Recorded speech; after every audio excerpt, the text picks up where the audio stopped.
మాట చెప్తా sir, credibility చాలా ఇంపార్టెంట్. ఆవిడ అనవసరంగా పవన్ కళ్యాణ్ గారిని అనవసరంగా లేని చూడు పడుకున్నామని లేని తండించుకున్నట్టు ఆవిడ అనవసరంగా మాట్లాడి ఒక మార్కెట్ లో ఒక ఫ్రిక్షన్ క్రియేట్ చేసుకుంటారు. ఇప్పుడు జనసేన పార్టీ మీద ఎంత తక్కువ మాట్లాడితే అంత మైలేజ్ వైఎస్ఆర్సీపీకి పెరుగుతుంది.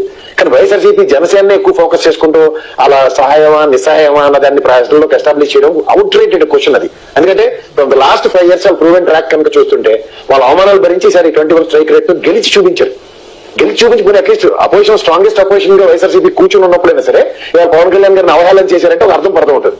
అట్లీస్ట్ వాళ్ళతో సమానంగా కూడా లేనప్పుడు ఇప్పుడు ఏ ప్రాతిపదిక ఇప్పుడు రోజా గారు గెలిచారు అనుకోండి సార్, ఇంత ఆర్చర్ క్లాసెస్ లో ముగ్గురు కలిసినా సరే నన్ను ఓడగొట్టలేదని ఆవిడ మాట్లాడుతుంది అనుకోండి, ఇట్ ఇస్ జస్టిఫైడ్ యాక్ట్.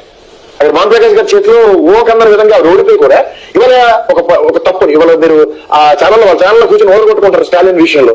అసలు కేటగిరికల్ ఈవిడకి స్టాలిన్ గారికి వెళ్ళి సపోర్ట్ చేసింది, జగన్మోహన్ రెడ్డి గారికి స్టాలిన్ గారితో ఉన్న సత్సంబంధాలు జగన్ గారికి సత్యం. సో ఇవన్నీ సందర్భంలో విజయ్ గారికి అసలు పార్టీయే సపోర్ట్ చేయలేదు ఎవరిదైనా ఒక ఫోటో ఇన్సిడెంట్ తప్ప.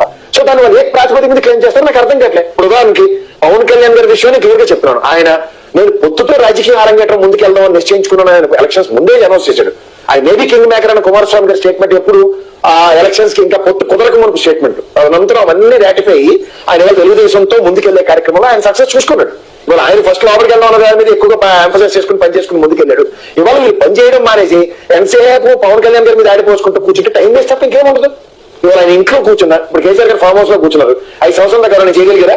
5 సంవత్సరాలతో ప్రజలు తీర్పు ఎలా ఉంటుందో నిర్ణయం ఎలా ఉంటుందో తర్వాత చూసుకుందాం. ఇప్పుడు ప్రజెంట్ సినారియోలో ప్రజెంట్ అయితే ఎవరు ఈ ప్రజాస్వామ్యంలో పవన్ కళ్యాణ్ గారిని దాన్ని ఏమంటారు రీకాల్ సిస్టమ్ లో ఆయన దించేసి ఆయన ఇవాళ ఏ పని చేయట్లేదు కాబట్టి అన్న కోణంలో ఆలోచించడం టైం వేస్ట్ అని చెప్తారు.